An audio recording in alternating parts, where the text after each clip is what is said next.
The iron poker trembled in Mary's hands as she wedged it beneath the hearthstone of the decaying hollow stone cottage. With a harsh scrape, the rock gave way, revealing a hidden black tin box. Back at the grand estate, her stepmother Judith and cruel stepbrothers were likely celebrating, certain they had seized the entire Weaver fortune and banished Mary with a mere £5. They were completely unaware of the dramatic irony. They had fiercely fought over ledgers and flocks, while the family's true liquid wealth and a secret legacy that could destroy their claim lay buried right here under Mary's soot-stained fingertips. She only had to survive long enough to protect it. Mary Weaver had been born in the spring of 1848 in a stone farmhouse on the eastern slope of Ash Creek, a scattered parish of some 40 households set between the low hills and the slow brown water that gave the place its name.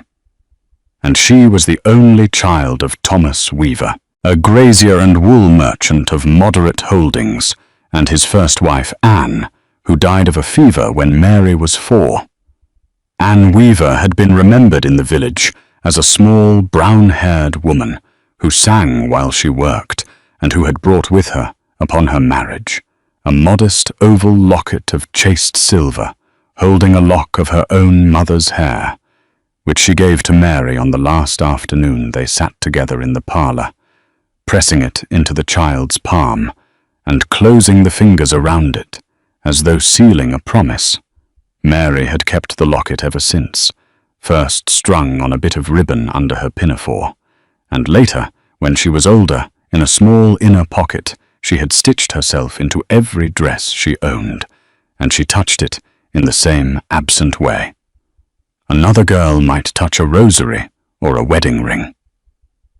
Her father, Thomas, was a man of long silences and long ledgers, and after Anne's death, he ran the household and the flocks with the same patient exactness until, 3 years later, he married a widow from the neighboring parish named Judith Marlowe, who brought with her 2 sons, Edwin and Peter, and a firm conviction that a household required a mistress with plain views on the ordering of children. Mary was moved from the room that had been her mother's sewing room into a smaller chamber above the scullery. And though she was never mistreated in any way a village gossip could name, she was gradually and thoroughly moved to the outer edge of her own family, taking her meals at the corner of the long table, and her lessons alone with whatever book her father set beside her plate. What saved her, in the way that saving so often happens in quiet houses, was the presence of the household's cook and general keeper, a widow named Hannah Sowerby, who had come into Thomas Weaver's employment at the age of 42, the year Anne died, and who was still there, grey-haired and stiff-shouldered. When Mary was old enough to stand on a stool at the kitchen table and hold a rolling pin, Hannah had lost her own husband and infant son to the same fever that had taken Anne, and she said very little about it, and a great deal about pastry. And she taught Mary the whole slow language of a working kitchen, how to render lard clean, how to salt a ham, how to set a milk pan so the cream rose true, how to steep chamomile for a headache and yarrow for a cut, how to keep a household book in a neat column of pence and shillings so that no farthing walked off unaccounted. She taught her to mend a torn hem so the stitch could not be found, to darn a stocking heel over an egg-shaped darning ball of turned beech, to lay a coal fire that would hold through the small hours of a winter morning, and to speak civilly to a butcher who thought he could pass off yesterday's mutton to a girl. Mary was quick and she was patient, and by the time she was 16, she could keep the Weaver books better than her stepmother and cook a Sunday dinner for 8 without hurry. And Hannah, watching her from the doorway with her arms folded and her mouth soft in a way that never showed itself in company, told her once and only once that a woman who knew how to work would never in her life be truly poor. Mary remembered the sentence the way she remembered the weight of the locket, and she carried both of them into every room of the years that followed.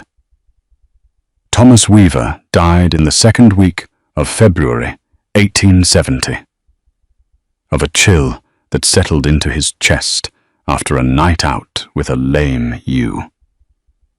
And he was buried in the parish churchyard on a grey Tuesday, with the ground still hard enough to ring under the sexton's spade. The will was read 3 days later in the front parlour of Mr. Bramwell, solicitor of Ash Creek, a narrow man with narrow spectacles who spoke as though every sentence cost him a penny he did not wish to spend. Judith sat in the good chair with Edwin and Peter, now 24 and 21, arranged behind her like a pair of well-tailored fence posts. And Mary sat on the small hard chair by the window, with her gloved hands folded and the locket, a familiar shape, against her hip. Hannah Sowerby was not in the room. Hannah had been asked to wait in the kitchen with the other servants, because it was understood by all present that the reading of a gentleman's will was not the business of the woman who had baked his bread. Mr. Bramwell unfolded the first document with a dry crackle, and he read the outer will in a voice that made no distinction between a shilling and a soul. To his wife, Judith Weaver, Foley Marlowe, he left the house on the eastern slope and its contents and the greater portion of the flocks and the yearly income therefrom. To his stepsons, Edwin and Peter Marlowe, he left equal shares in the wool trade and the ledgers of the merchant house. To his daughter, Mary Weaver, he left, and here Mr. Bramwell paused only long enough to turn the page, the sum of £5 and a keepsake to be selected from the household linens, being the customary provision made for a servant of long service in a respectable house. There was a small silence in the parlour, and Judith did not look at Mary, and Edwin examined a spot on the carpet, and Peter permitted himself the faintest movement of the corner of his mouth. Mary did not speak. She folded her hands a little tighter, and she watched the winter light move across the brass fender, and she thought with a clarity that surprised her of the way Hannah had taught her to set a milk pan. Mr. Bramwell coughed once and asked whether the family required a moment, and Judith said, in the voice she used with tradesmen, that they did not, and that the girl might collect her £5 at the office on the following Monday, and that a linen sheet from the second press would suit for the keepsake. Mary rose then and thanked Mr. Bramwell for his time in the level voice Hannah had taught her to use with butchers, and she walked out of the parlour and down the hall and up the narrow back stair to the chamber above the scullery, where her small trunk stood already half-packed, because a woman who knew how to work also knew how to read the weather in a house. She folded her 3 dresses, her 2 shifts, her Sunday shawl, her Bible, her mother's hymn book, her darning ball of turned beech, her small tin of chamomile, and her household book with its columns of pence and shillings. And she laid Anne's locket in the inner pocket she had stitched into her travelling dress. And she closed the trunk and sat on it and waited for morning. She left the house at first light on the Wednesday, with the £5 in a knotted handkerchief and the folded sheet from the second press wrapped in brown paper under her arm, and Hannah standing in the yard in her grey shawl watching her go. Hannah did not embrace her, because Hannah did not embrace, but she pressed into Mary's hand a slip of paper folded. Twice and told her in a voice pitched low against the frost to go to the address written on it, and to ask no questions of anyone on the road. The carter who took her as far as the crossroads at Nether Bridge was a man named Job Ackley, who charged her a shilling and gave her back 6pence when he saw her face.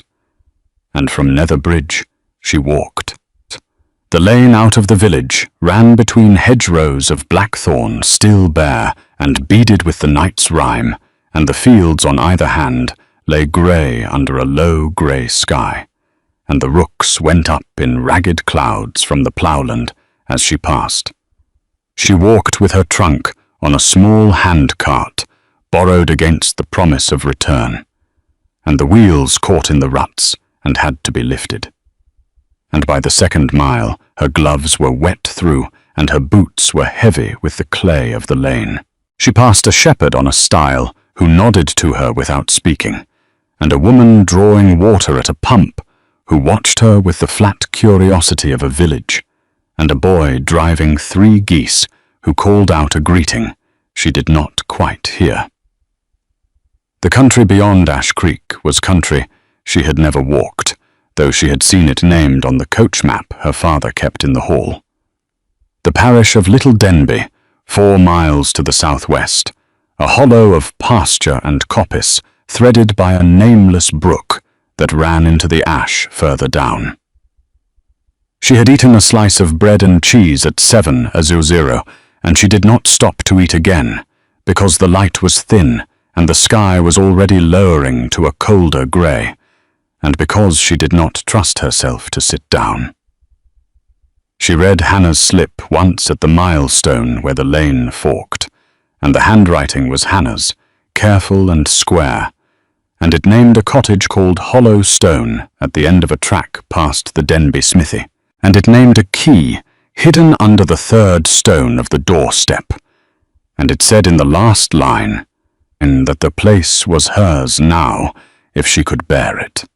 Mary folded the paper back into her glove, and she took the left-hand fork, and she walked on into the wind that had begun to come up off the ridge, carrying the smell of coal smoke from cottages she could not yet see. The smithy at Little Denby stood at a bend in the lane with a red door and a black anvil set out under a lean-to, and Mary passed it without stopping and turned onto the track it marked. The track was narrower than the lane and rutted deeper, and hazel grew close on either side with the last of the year's brown leaves clinging in the hedge. At the end of the track, set a little back from a low stone wall, stood the cottage called Hollow Stone. It was small. It was a 2-room cottage of coarse grey stone, under a roof of thin slate, with a single chimney at the western gable and a lean-to at the eastern gable that had once been a wash-house and was now more or less a pile of leaning boards. The front door was of oak planks bound with 2 iron straps and studded with square nails, and the wood had gone silver from weather, and the lower edge had rotted where the rain came off the step. There were 2 windows on the front, each of 4 small panes in a leaded frame, and one of the panes was cracked across, and another was gone altogether and had been stuffed with a wad of sacking.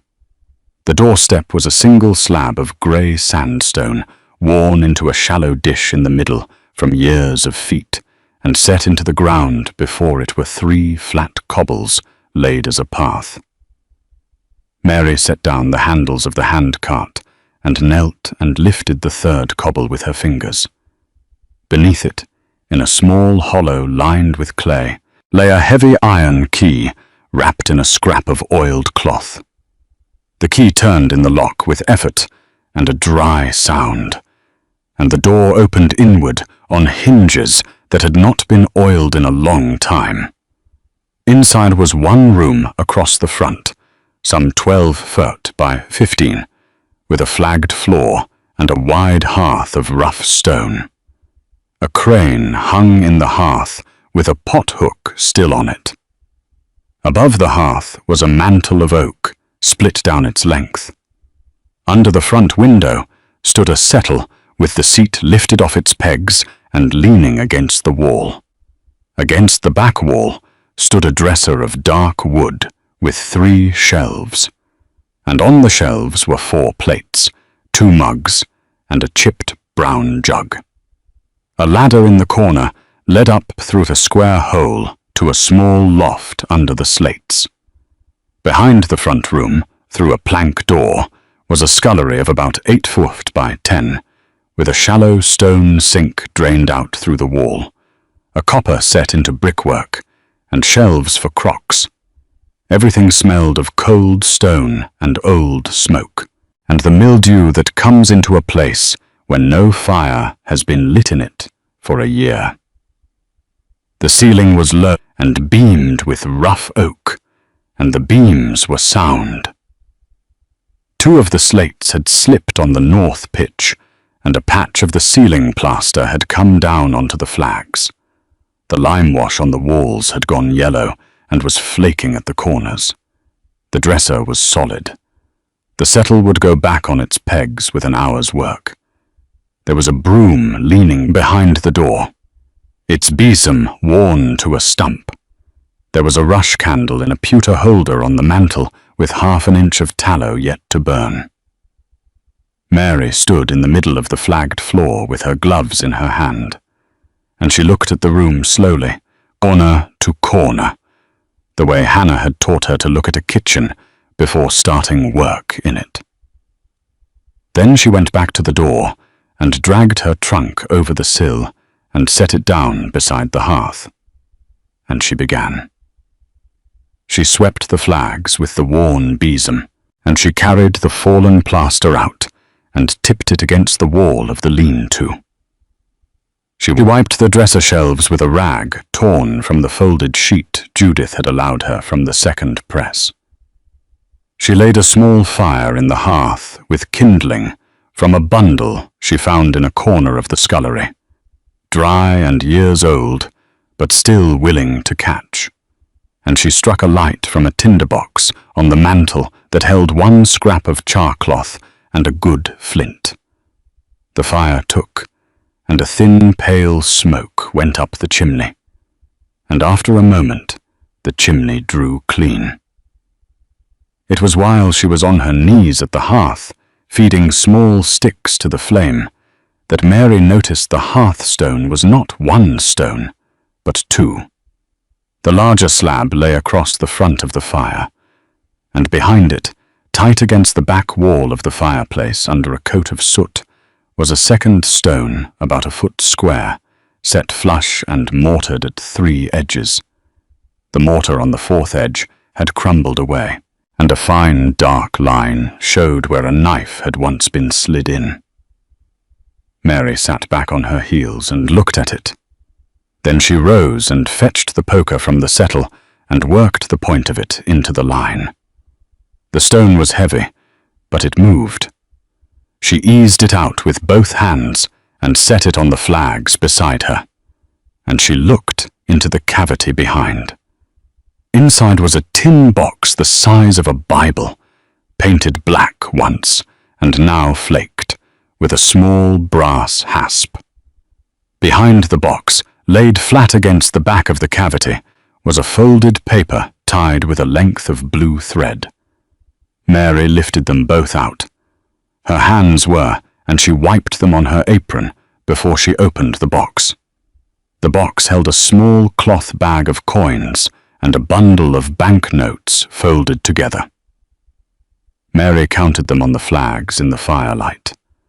There were 42 sovereigns in the bag, heavy and bright, and there were banknotes for a further £60. It was more money than Mary Weaver had ever held in her life. She set the coins back in the bag and set the bag back in the box, and she took up the folded paper. The thread came apart at a touch. Inside was a single sheet of good paper, close written in a small, careful hand in brown ink that had faded evenly with the years, and at the head of the sheet was written a date, the 14th of June, 1841. and a name. Elizabeth Fenn, widow of Hollowstone Cottage, Little Danby. Mary read the first line, and stopped and looked up at the fire and then back at the page. Elizabeth Fenn had been her mother's mother. The lock of hair in the locket at Mary's hip had been cut from this woman's head. Mary Weaver had never met her, and had known her only as a name spoken once or twice by her mother in the parlour. And now she sat in the woman's cottage, on the woman's flagged floor, with the woman's savings in a tin box at her knee, and the woman's letter in her hand. Mary read the letter through twice, and then folded it and set it on the mantel under the pewter candle holder, where it would be safe from ash. She did not weep. She banked the fire, set the tin box in the trunk under her folded shifts, and slept that first night wrapped in the shawl on the settle she had put back on its pegs. With the poker within reach and the door bolted with a length of oak, she cut from the leaning boards of the wash-house. At first light, she began the work in the order Hannah would have set it. Shelter first, water second, food third, and only then the finer repairs. She walked back to the smithy at the bend in the lane, and spoke to the smith, a broad man of about 20, named Rowland Peake, who had been at his forge since he was 12, and knew every roof and gate in the parish.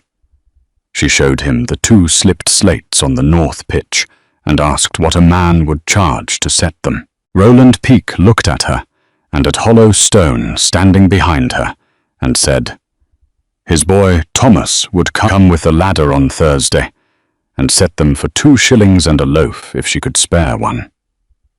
Mary said she could and would, and on Wednesday she walked into Little Denby village and spent one of Elizabeth Fenn's sovereigns at the grocer's counter, kept by a small, sharp woman named Mrs. Ada Fewster, aged 61, widowed of a lay clerk. Mrs. Fewster weighed out flour, oatmeal, salt, sugar in a blue paper, tea in a twist of brown, a pound of lard, half a pound of bacon, and a cake of yellow soap. And she gave the change, and a look that took in Mary's boots, and her clean cuffs, and her steady hand on the purse. Mrs. Fewster asked no questions. She told Mary the well at Hollow Stone was good water, and that the pump handle had wanted a new leather since 1868, and that Job Hogarth, the cooper, would cut her one for 3p. By Thursday afternoon, Thomas Peake, aged 19, had set the slates with fresh copper nails and pointed them in with lime mortar mixed on a board on the doorstep. And Mary had baked him the loaf in the copper set into the scullery brickwork, having lit a first small fire beneath it with cut hazel from the hedge. The loaf came out dense and pale and honest, and Thomas Peake ate half of it on the walk home, and told his father the cottage was drying already. Mary set the rooms in a sequence. She lime-washed the front room herself, with a bucket of slaked lime she bought from a builder passing through with a cart, brushed on with a worn stock brush in even strokes across the ceiling first and down the walls after. 3 coats laid 2 days apart. She scrubbed the flags with sand and hot water and lye until the grey stone showed its own quiet colour. She oiled the dresser with linseed rubbed in with a wool rag and buffed it dry. She mended the split oak mantel with 2 iron straps forged for her by Rowland Peake at 1 shilling the pair, and set flush into notches cut with a chisel borrowed from him. She reglazed the cracked pane with a small square of glass from a broken pantry window at the vicarage that the vicar's wife, Mrs. Harriet Bligh, aged 44, gave her for nothing when Mary called with a jar of chamomile for the vicar's headaches. The scullery she took last. She scoured the sink with river sand and set a new leather in the pump. She whitewashed the copper's brickwork and swept out a jackdaw's nest from the flue. She hung the darning ball of turned beech and Anne's hymn book on the shelf above the settle. And she put the household book with its columns of pence and shillings on the dresser, where the light from the front window fell across it in the afternoons. She entered every farthing spent. 2 shillings to the Peaks, 3 pence to Job Haggart, 11 pence, 3 farthings to Mrs. Forster on the second week, 6 pence for a bundle of tallow candles, a shilling to a boy who cut and stacked her, a rick of hazel and blackthorn for the fire.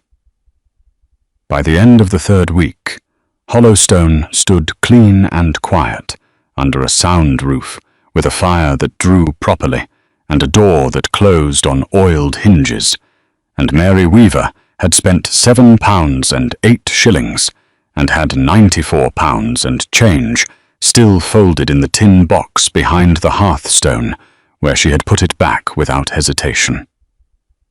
Word travelled in Little Denby as it travels in any small parish. Mrs. Forster spoke of the young woman at Hollowstone who paid in full and asked the price of things and did not haggle unkindly. Roland Peake spoke of the young woman who could describe a slipped slate correctly and knew what lime mortar was. Mrs. Bligh spoke in a softer voice of the young woman who brought chamomile in a clean jar with a paper cover tied down with string. By the 4th Sunday, when Mary walked into the parish church of Little Denby in her Sunday shawl and sat at the back on the left, 3 people nodded to her before the first hymn, and the vicar, the Reverend John Bligh, a stooped grey man of 58, said her name in the porch afterwards, as though he had known it a long time. Mary began to take in work. She mended for the vicarage, turning collars and cuffs and setting invisible patches into the knees of the vicar's second-best trousers at 3 pence a garment. She kept Mrs. Forster's shop book on Saturday evenings for a shilling and her tea, setting the week's columns straight in the neat hand Hannah had drilled into her over the kitchen table at Ash Creek. She sold small jars of chamomile and yarrow salve at the grocer's counter at 2 pence the jar, and Mrs. Forster took a farthing on each and said it was fair.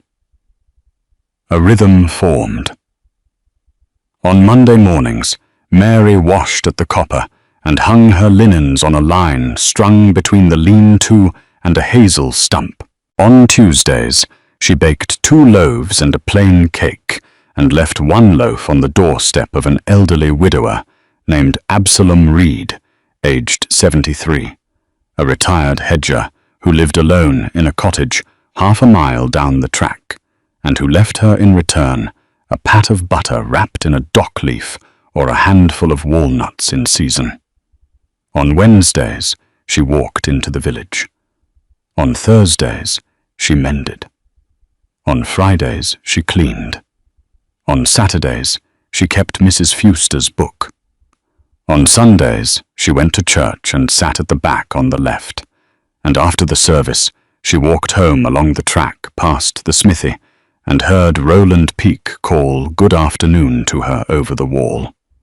By the end of the summer of 1870, the people of Little Denby spoke of Hollowstone as Miss Weaver's cottage, and of Miss Weaver as a fixture of the parish. And the ejected daughter of Thomas Weaver had become, without anyone quite noting the moment, a woman of Little Denby, with a trade, a fire, a door of her own, and a name spoken plainly in the porch of the parish church.